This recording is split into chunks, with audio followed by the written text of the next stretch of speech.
Welcome to Mission Control, our mini series of videos where we talk about the finer details of bike setup and technique that should hopefully make you a better rider. We've done quite a few how-to videos on cornering techniques, so check them out of course, but today we're looking specifically at how you can use your knees to corner better. As with most skills when riding a bike, it's about getting your weight in the right place. And when I coach, I talk about your hips being your weight.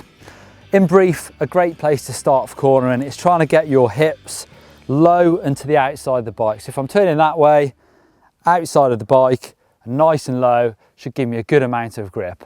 After that, we can now start looking into where I can place my knees to improve that even further. You might have seen the way Valentino Rossi dangles his leg off the side of his MotoGP bike to get the bike turned in. Okay, we won't have the same aerodynamic effects at mountain bike speeds, but moving the weight will help. You can use your inside knee to bring weight to the inside of the corner and get the bike laid over further.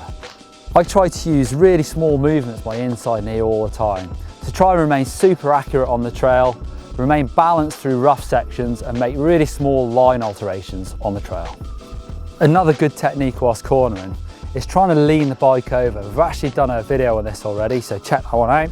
And I talk about leaning the bike over and keeping my weight to the outside of the bike, which I briefly talked about before, hips to the outside. So when I'm doing that, I'm thinking about dropping my outside foot, hips to the outside of the seat, and outside elbow coming up. And whilst I'm doing that, I'm also tucking my outside knee in towards the top tube for a really stable stance on the bike. You can also control the angle of the bike with the outside knee. By pushing it in further towards the top tube, it'll get the bike leant over. You don't necessarily want to push it against the top tube, but the force of pushing it in will also twist your hips, and that's going to help the bike turn tighter. I like to move my hips around a lot when cornering, and it's much easier with your saddle nice and low, so I use my dropper post an awful lot just for cornering.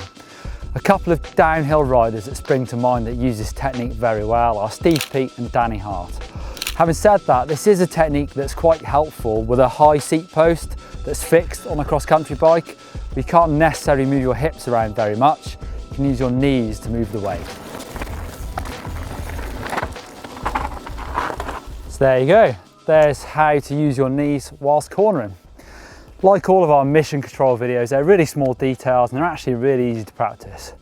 And if you want to check out those other mission control videos, click up there, that's going to get you through to them. And if you want to see how to lean your bike over in the corners, click down there. And if you want to subscribe to GMBN, of course you do, click over there. Leave us a comment, we always read them. Give us a thumbs up if you enjoyed the video.